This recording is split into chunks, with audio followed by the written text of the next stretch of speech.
It truly is my pleasure to be here today. I love being here with you guys. And this is the third week of our AIF, Adventures in Faith season. And AIF, also known as Adventures in Prosperity, is a prosperity program where we come together for 5 weeks and we talk about prosperity. We talk about how prosperity shows up in our life and whether or not we're moving forward with joy, confidence, and ease in all these different aspects of our life, our health, our finances. Where's Barb? Where's the money, right? Our relationships, our work life. You know, prosperity is not just money. It is everything that shows up in our life. And so we get the opportunity to talk about that and talk about how to make changes if things are not showing up as joy, confidence, and ease. So Reverend James has already talked a couple of weeks. I'm just going to do a quick recap so that we're all on the same page. The first week he talked about the difference between the ego and our divine self. And the ego is that part of us, our conscious mind, the subconscious mind, but it's the part of us that lives in the little r reality. The reality of form, the reality of what we see and what we touch, what we hear, what we think, all of that is form. And we can live in that little r reality, or we can go to our divine self that knows that we're not the little r reality, we're the big R reality. We are that life that lives itself as love and peace and joy, and that we put that into the universal mind, the mind that God is, and it creates our life out of it. Right? That's the first week. And so the second week was 0.0067%, and it's based on the idea that you have 2 million items, 2 million pieces of information that are coming into your brain to be processed every second. But your brain picks and chooses 134 of those for you to actually be conscious of.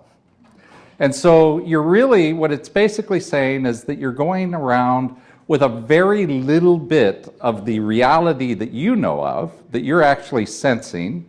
Forget about all the stuff that you don't know about. Right? You only see what's in this little room right now, but there's a whole world, a whole universe, galaxies beyond our galaxy, that is the truth of the whole universe. So we never get the whole picture. We get just a tiny, tiny, tiny, tiny, infinitesimal, small picture of reality, and that's what our little r reality is. And our mind tends to pick and choose the things out of those 134 that we get to see out of the 2 million. It picks the ones that we already believe, right? If there happens to be a gorilla in the room right now, you know, it would just say it's another person. Don't pay attention to that. And so we get to just be in a place where we don't ever change our reality. We just go along the way we've been, filtering out the things that we don't agree with. So now we're in the week number 3, and this week the talk title is Editing Your Story. And it really should be more like editing the meaning of your story is what I'm really going to be talking about, because we're going to be talking about meaning today. Now, if you were to write a story and you took it to a publisher, and you give it to the publisher and you say, would you please publish my story?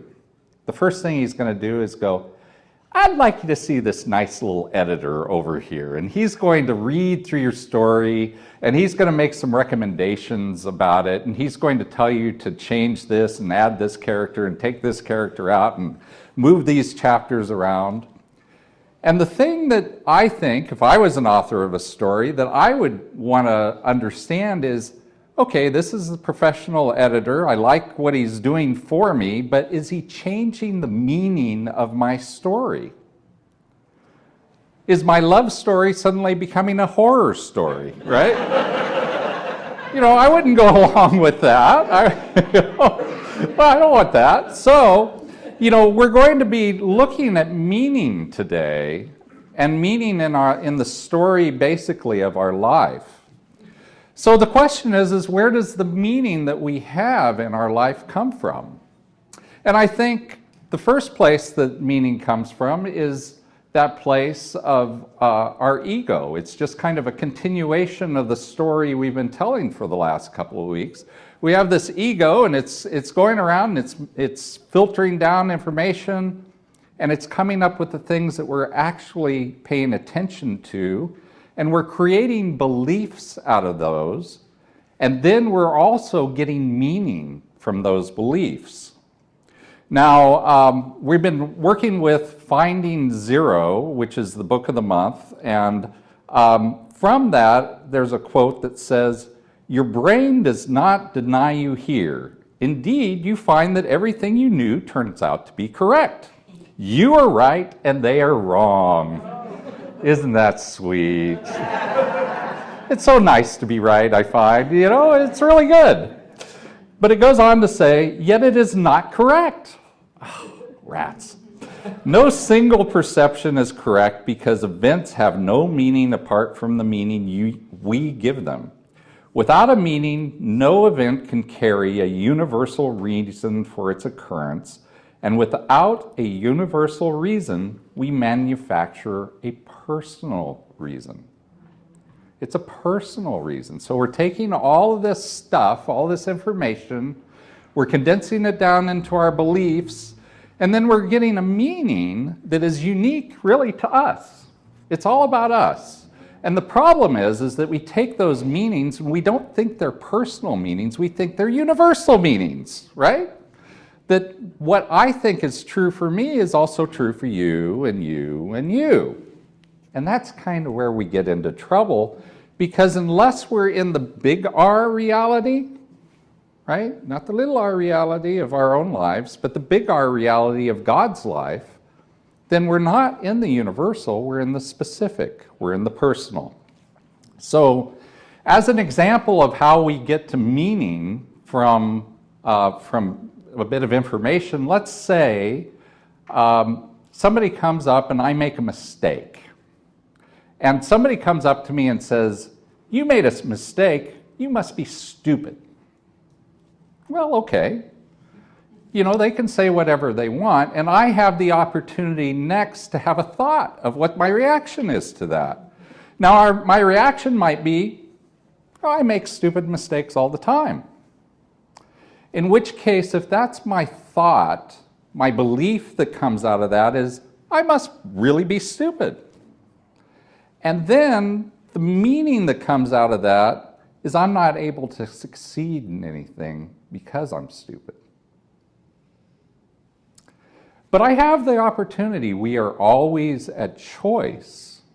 Choice is what defines us as humans. I can take a left turn from where that was. Where that was going, I can say, I don't want to go down that path. So the same person comes up to me, says the same exact thing. My first thought might be, why did he say that? I don't really believe that. And then the next thing, my belief that I can make out of that is, yeah, I make mistakes sometimes, but I learn from them. And then the meaning that I can associate in my life is, I can work through my mistakes and succeed in anything I want to do, right? I can get to something that is the little r reality, or I can get to something that's more the big R reality. That last one aligns much more with God, the wholeness, the wisdom, intelligence, and clarity that God is, than the first one, which doesn't really align with much at all. So we want to watch what we're thinking, because it's going to create our beliefs, which are going to create our meaning.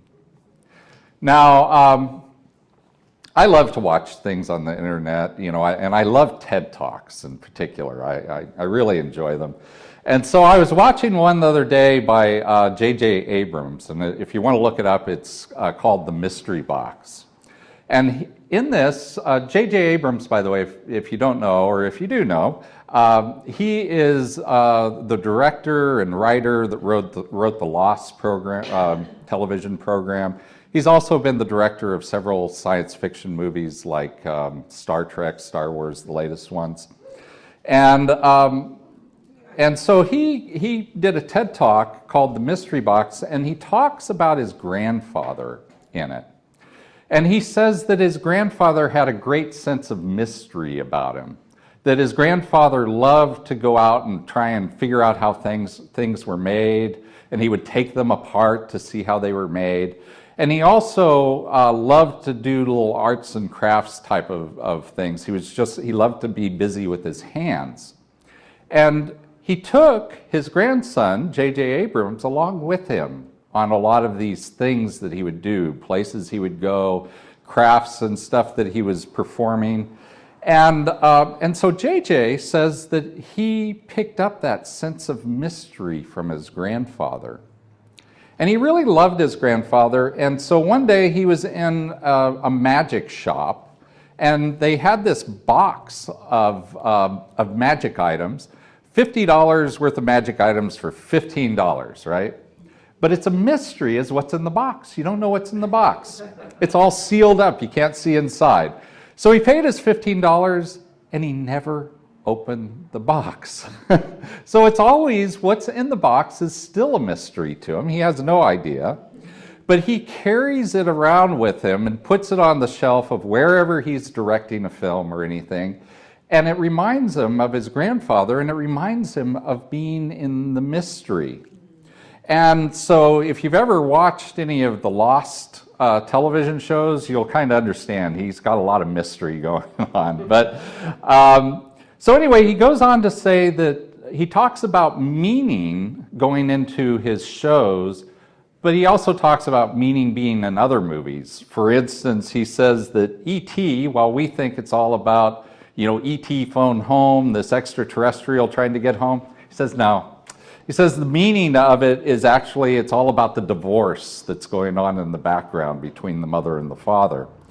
Or Jaws, well, we think that that's about this great white shark eating people. No, not really. It's about the sheriff of the town kind of figuring out how he's going to be. He's the new sheriff in town, and what the meaning of his new place is in that town. So he says that he's always put a lot of mystery in his movies, but he says that everybody writes their movies from that place of what's the meaningful to them. So if we want to look at our lives and understand what is the meaning of our lives, he says, look inside of you to see what really matters. If I want to know the meaning of my life, I look inside myself to find out what really matters to me. And that's going to point the way. So it's the meaning of our lives that our ego and this whole process of creating our movies, our story out of the meaning of our lives, and we can figure out what exactly is our meaning by looking at what's important to us.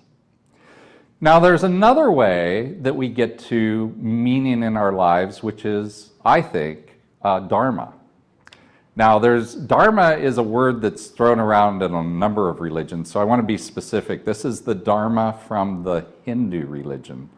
And if you want to read more about it, you can go to the Bhagavad Gita, which was one of Ernest Holmes' favorite books. And it's a story of Arjuna, who's this prince who is leading a king's army during a civil war. And he stands there on the battlefield as it's about to go down the hill and end up in this war. And the problem is for Arjuna is that the battle is coming up is a civil war. And so half of his family is on one side of the line and the other half is on the other side. And he decides, that he doesn't want to be leading this battle, against his family. But fortunately for the king that he was fighting for anyway, he's got Krishna as his charioteer. And Krishna is an avatar meaning a personification of God come down into life. And he's talking to him, and he says, you know, it's your dharma. You are of the warrior class, and your gifts align you in this moment to do this thing, whether you want to or not sometimes. You know, sometimes our dharma kind of points us in a direction we're not so sure of. But it's the meaning that we have in our life that's really asking to be fulfilled in that moment. So, you know, how do we know what is our dharma? I think the best way to find our dharma is by looking at what's meaningful to us, but also by looking at what our gifts are. Because our dharma, we know that we're working out of our dharma when we're flowing with life. When life is going easily and effortlessly with us rather than swimming upstream, you know, doing it the hard way. And so there's a story I want to tell you about Jane Goodall. Now, Jane Goodall is the woman who was on the island with the gorillas. And she was the first person ever to recognize that if you were going to study a primate, she was a primatologist, if you're going to study a primate like gorillas who are very intelligent, you got to be involved and you got to be with the troop, and you have to know the individuals and you have to see the social construct and everything. So she actually went to an island and lived for years with the gorillas. And there's a story in the book, The Great Works of Your Life by Stephen Cope, about her when she was only 4 years old. And he says that her gift, the thing that came and showed her and pointed her forward in her dharma, in the meaning of her life and her purpose, was curiosity.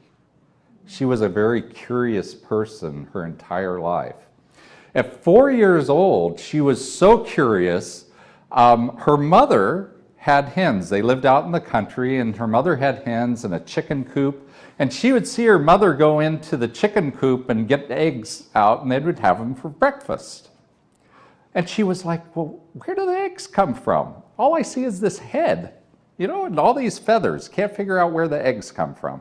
So at 4 years old, she decides she's going to follow the hens around until she can find them, you know, laying an egg so she can figure out where the egg came from.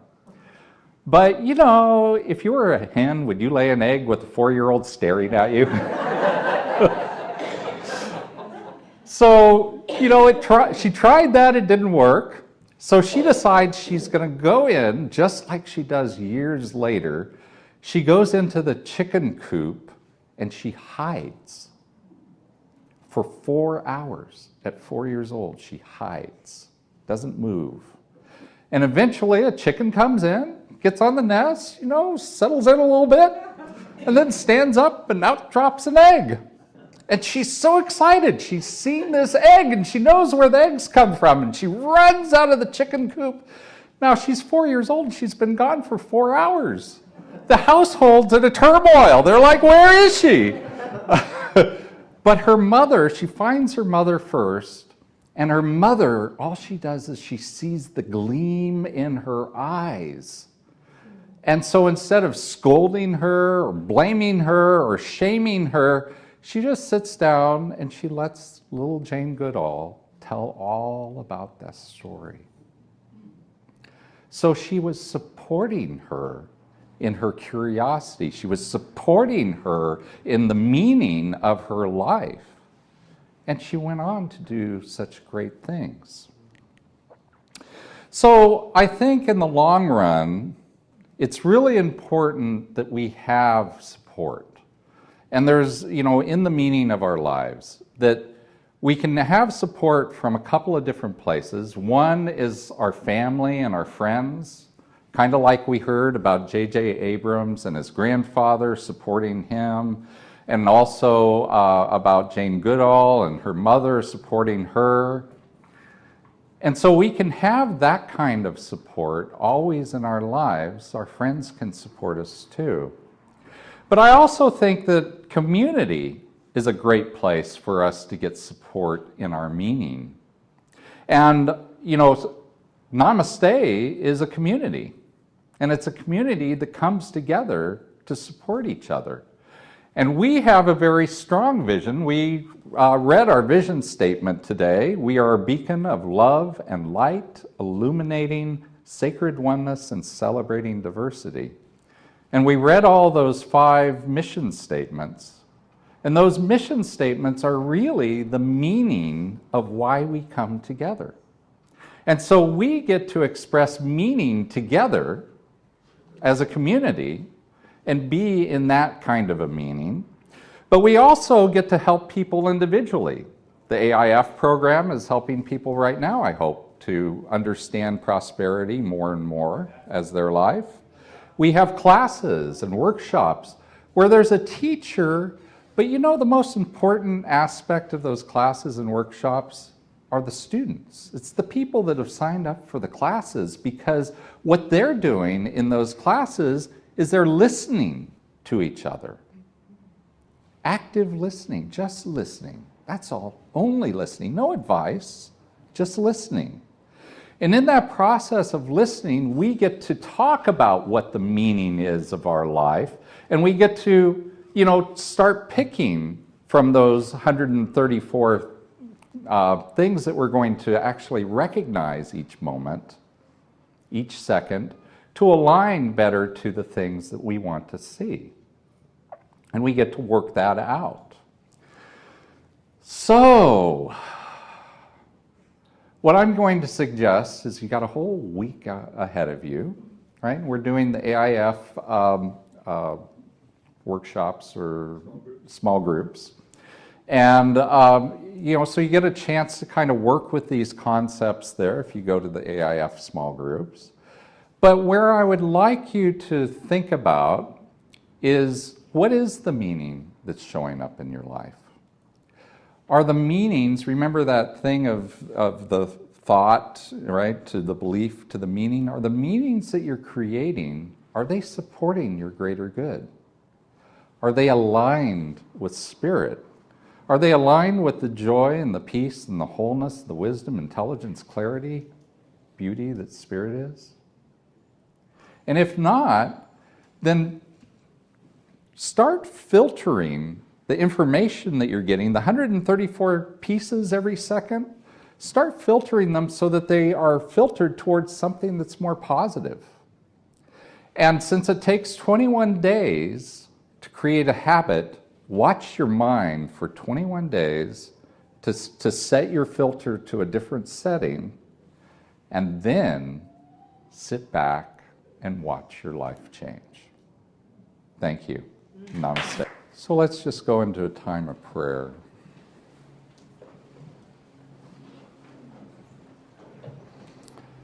I drop down inside of myself to that place that knows that it knows that it knows.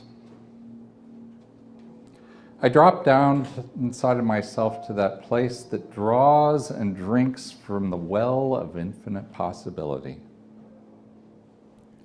I drop down inside of myself to that place that touches the infinite at the soul level, that knows the life and the power and the presence that God is in all of its magnificence, in all of its power, in all of its beauty, in all of the creation that is spawned through it and as it. And I touch it with my heart, as Connie so beautifully reminded us.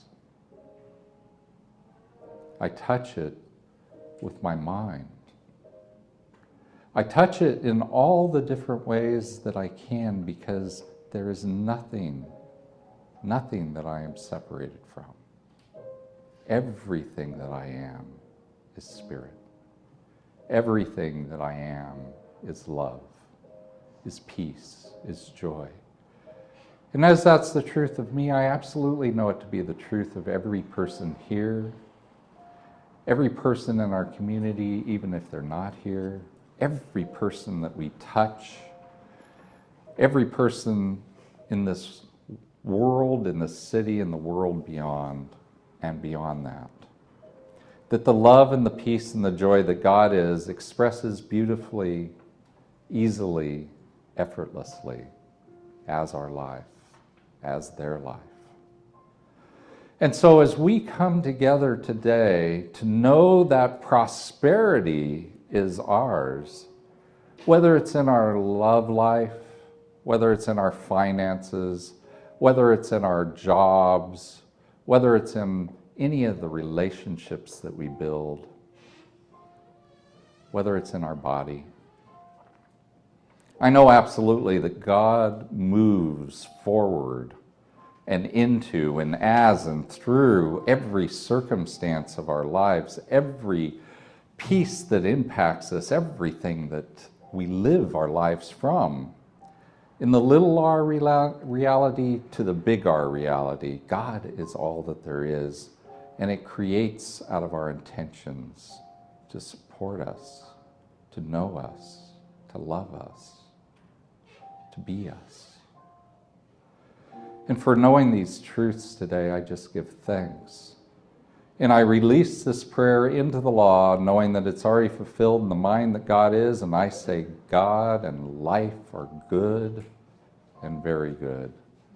And together we say, and so it is.